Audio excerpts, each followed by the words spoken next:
How to withdraw money from Lazada Wallet to your bank account. Load up the application.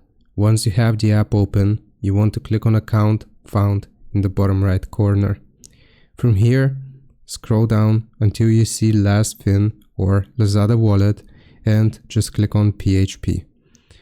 Right here, you will need to have verified and activated your wallet and click on Payment Options so you can link your bank account.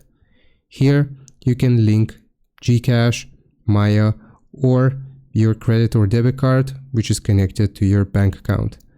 Click on Add Credit or Debit Card, and you just want to follow the prompts.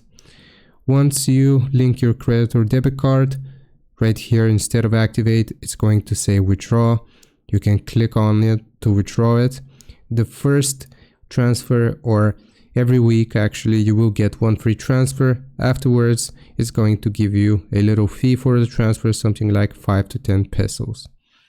And that is how you do it. I hope this helps. Leave a like and sub. I'll see you next time.